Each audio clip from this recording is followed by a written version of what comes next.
Labor White Wealth by Dr. Claude Anderson. The Search for Power in Economic Justice. All right. Wealth produced in the southern states, contrary to popular myths,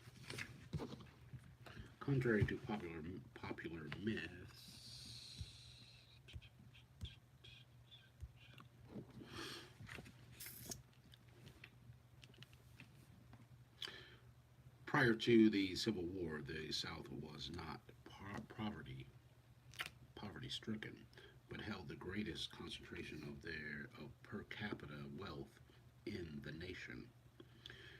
Each of the nearly 5 million slaves represented not only a labor device for income, but also a commodity, a negotiable instrument. Slaves constituted a medium of monetary exchange that could be bartered or accepted as collateral when currency or other valuables were in short supply. A white person with a slave never lacked economic opportunity since his human capital could always be transformed into other forms of wealth if necessary. Ironically, before the invention of the cotton gin, slavery was on the decline.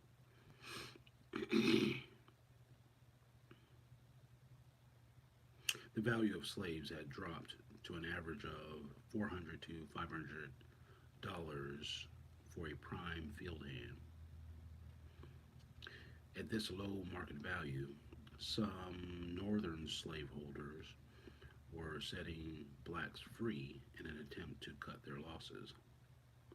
More than 30,000 were freed in 1790, but within a decade, prices began to rise and track cotton prices. A half century later, on the eve of the Civil War, a prime slave was typically valued at $1,600 to $1,800.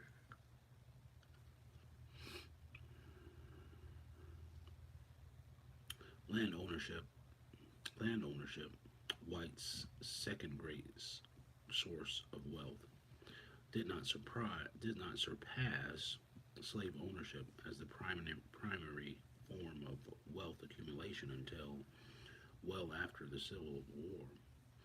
The profitability of slaves as a wealth producing commodity was so great that anything short of a civil war would have had little, if any, effect on the slavery system. The $7 billion capital investments in black slaves in 1860 exceeded all other business investments in the North, South, and the federal budget combined. The North, South, and federal budget combined.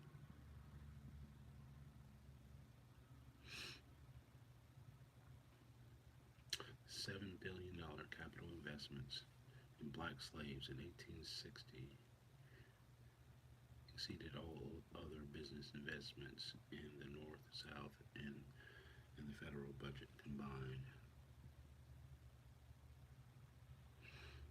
The value of a black slave had a direct correlation to cotton prices.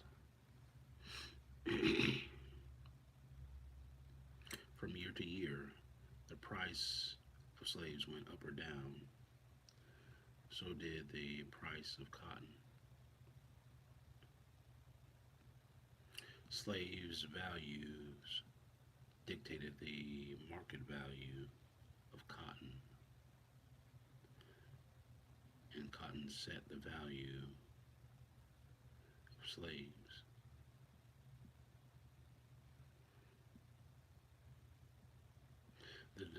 This direct relationship existed from the latter part of the 17th century to the mid 18th century.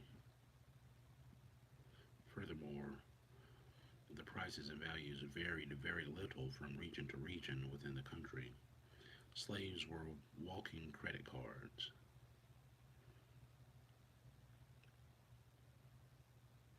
Any white who owned a slave could always earn money by either selling the slave's labor, or selling the slave. Both slave and his labor carried value.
All right. Consequently, non-slave owners were decidedly poorer than those who owned slaves, and since nearly all of black slaves were in the South, the nation's wealth was in the South. According to Robert W. Fogel in his book Without Consent of Contract in 1860, 2 out of 3 males with a $100,000 personal net worth lived in the South and owned slaves. The wealth accumulation of the typical cotton belt farm was 4 times greater than that of the usual northern farmer, and was 91 times greater than that of the typical urban common laborer. A comparison of northern and southern farms indicates that wealth was disproportionately skewed to the south. On average, the large southern plantation owners who used slave gang systems uh, had 18 times more wealth than a northern farmer, and nearly 400 times more wealth than the average northern urban laborer. Robert W. Fogel claimed that a poor southerner who owned nothing more than 2 black slaves had assets comparable to the average northerner with all of his personal property, livestock, modest savings, and real estate. White wealth created through slavery benefited not only the actual plantation owners, but also numerous businesses in the community. Many Southern entrepreneurs acquired wealth by providing support services and goods to slaveholders.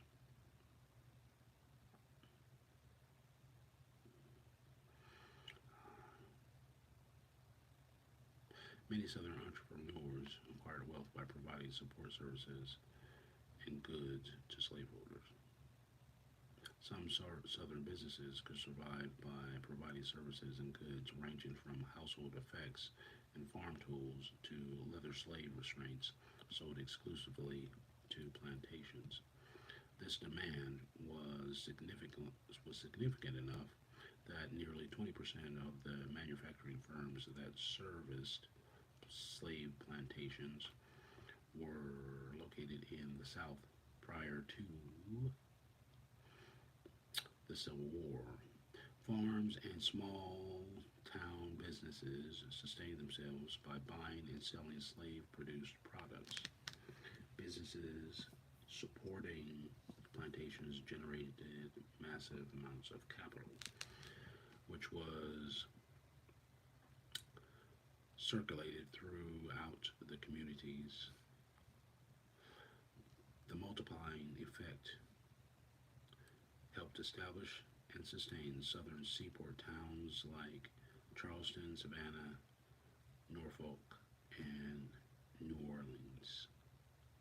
After the slaves were emancipated, those who had founded their livelihood in exploiting free black labor feared the potential financial consequences.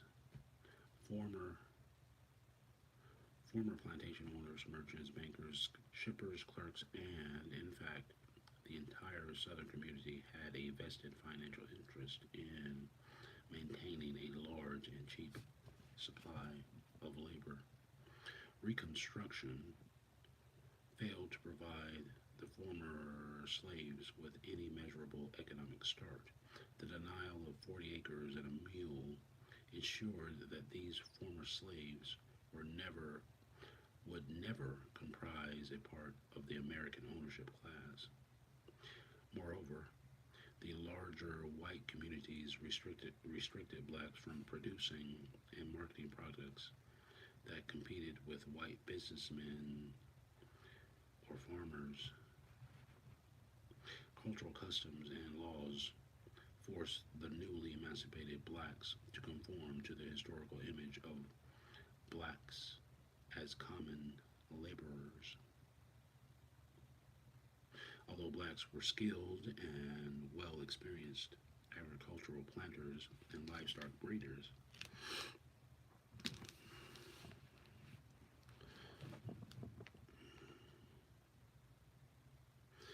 they had no farms, no farm tools, livestock, money, or land upon which to earn a living, and the larger community had no intentions of allowing black labor to escape their control.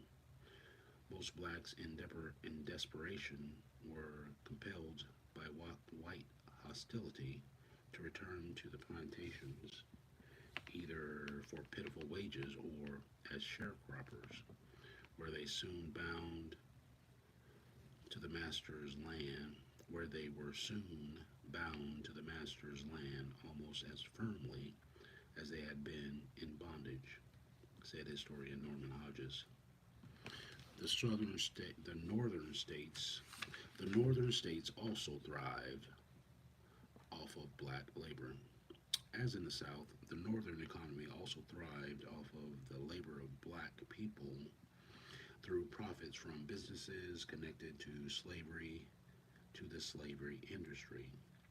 And contrary to popular beliefs, most Northerners were not opposed to black slavery.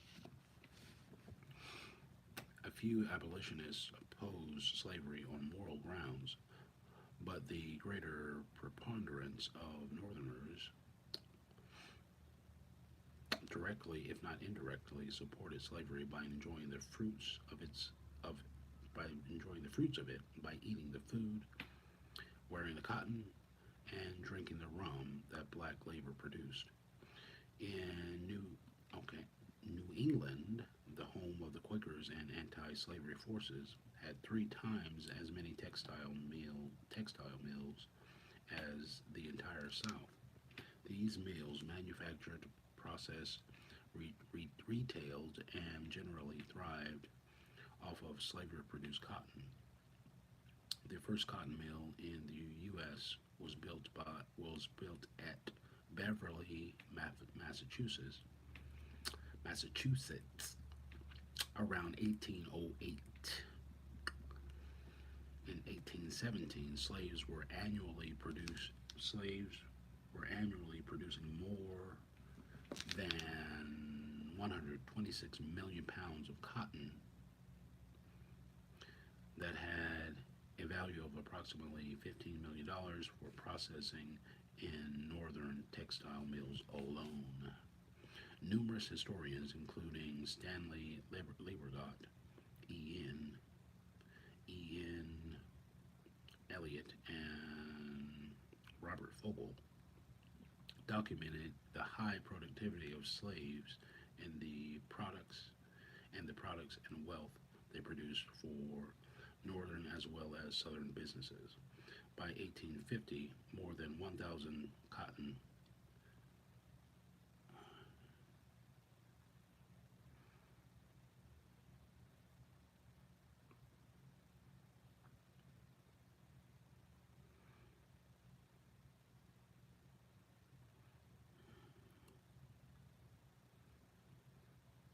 By 1850, more than 1,000 cotton factories operated in the United States.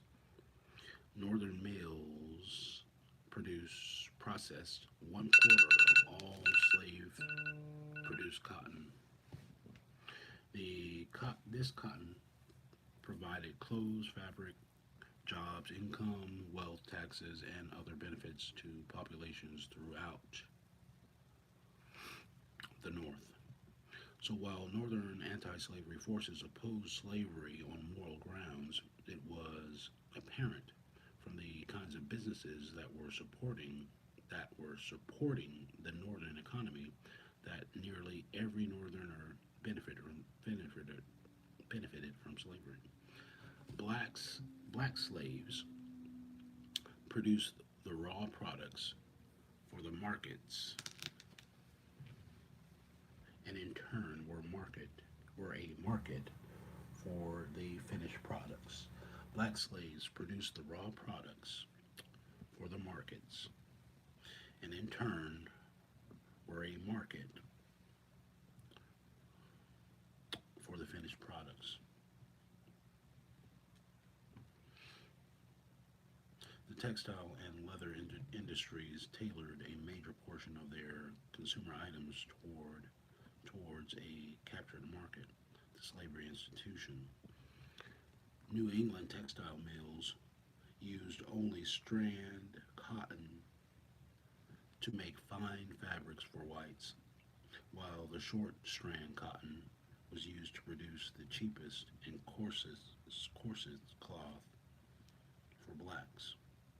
The cloth, referred to as black cloth or nigger cloth, was the lowest grade material that the textile industries could use to produce clothing for 5 million slaves and free blacks.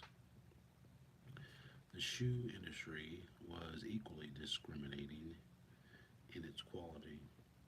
Like the textile industry, the Northeast shoe industry produced two different grades of footwear for the South. It produced fine shoes for the white market, which were carefully crafted, expensive leather boots. The manufacturing outlets also designed cheap, rough footwear such as sandals and brogans for black slaves and freed blacks with marginal incomes.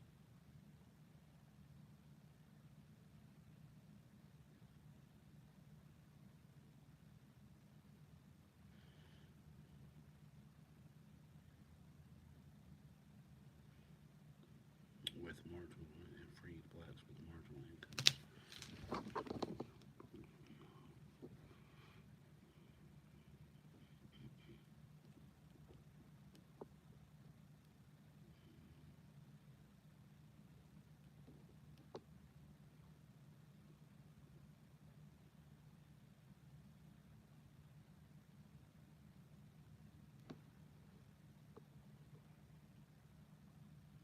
Mm.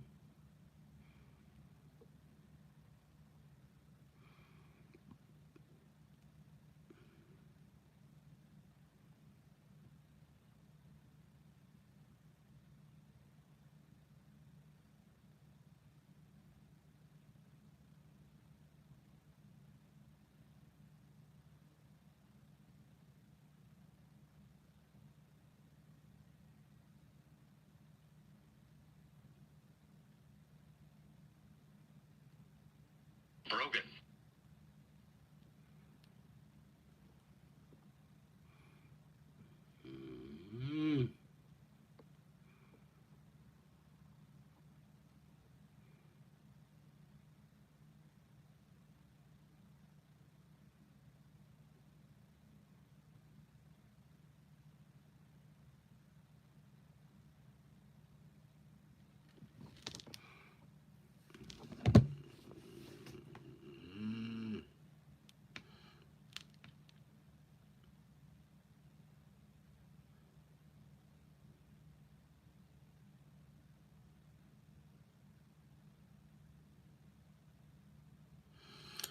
Judging from public records, there is little doubt that the textile and bouterie industries were extremely profitable businesses during slavery, so much so that a few of the original companies were still in existence 100 years after slavery ended. The high economic value of exploiting black labor would not let slavery die a timely death. Many Southern slaveholders cautioned Northern abolitionists and businessmen not to hurt their own business opportunities by advocating freedom for blacks.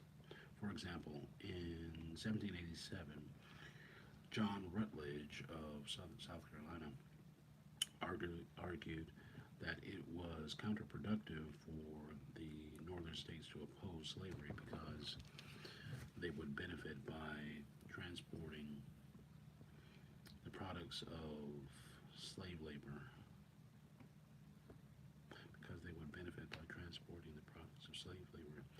In subsequent years, as Rutledge predicted, northern shipbuilders amassed fortunes building commercial vessels that hauled slaves and durable goods to the Caribbean islands, European, and other ports around the world.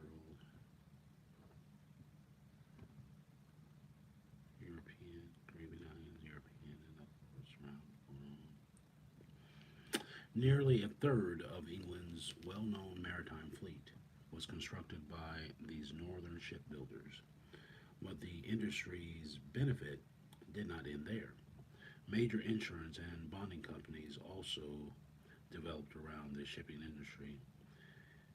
They issued policies to cover slave produced goods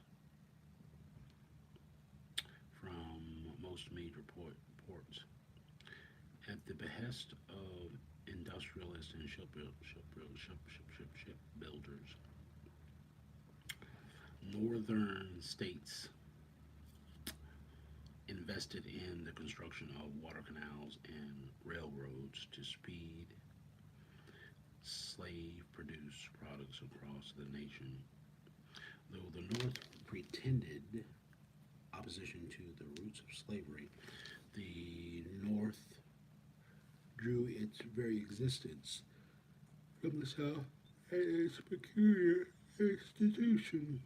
The financial business benefits of slavery effectively muted the voices of most Northerners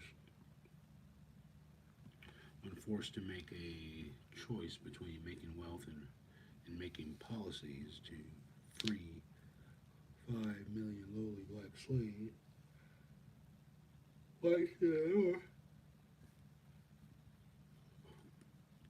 Whites in the North, unlike the South, placed a greater value on accumulating wealth and power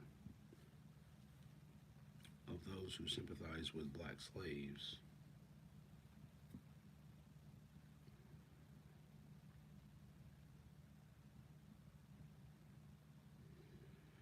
Those who sympathize with black slaves. Probably few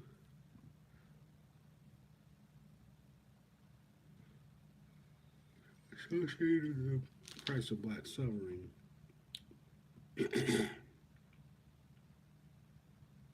with the quality of life that whites were privileged to lead as free citizens. Of those who sympathized with black slaves, probably few associated the price of black suffering with the quality of life that whites were privileged to lead as free citizens. Of those who sympathized with black slaves, probably few associated the price of black suffering with the quality of life that whites were privileged to lead as free citizens. Abolitionists and other anti-slavery groups did not relate the slave products to the production of wealth, consumer products, and life's comforts. Eliot, a writer and lawyer, in his pre-Civil War writings summed up the moral issue and ineffectiveness of religious organizations in abolishing slavery. In 1853, he wrote that religion were ineffective because 9/10 of the cotton consumed in the Christian world was produced by black slaves. He's charged that all who enjoyed the fruits of black enslavement were co-conspirators. Without black labor, there would have been few products to market or taxes for the government. Black people and their labor was first and foremost an economic issue, not a moral issue. This is just as true in the 20th century as it was in the 17th, 18th, and 19th centuries. In all probability, the had the anti-slavery forces made ending slavery an economic issue in need of an immediate conclusion instead of a moral issue that would change as man's hearts as which would change as men's hearts changed, slavery would not have lasted for 250 years. As an economic issue, the abolitionists could have directly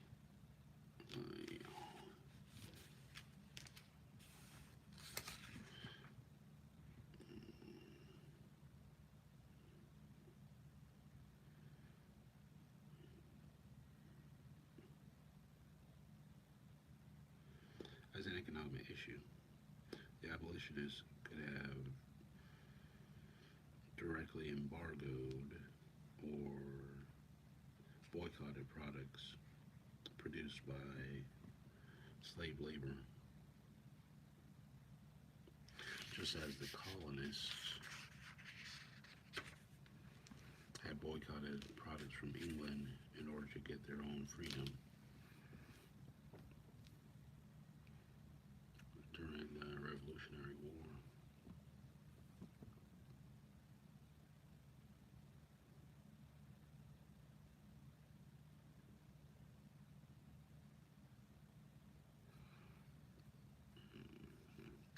Timeline 1801 to 1849. 1801, black slave exposed Gabriel Prosser's slave revolt.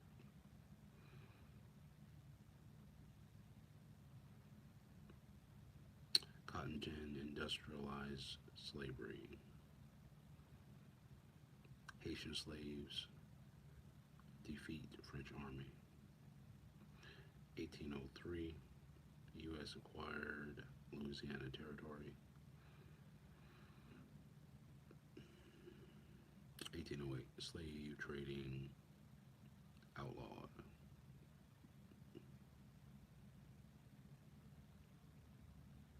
Price of slaves increased. Denmark Vesey slave revolt exposed. Congress enacted law selling land in Northwest.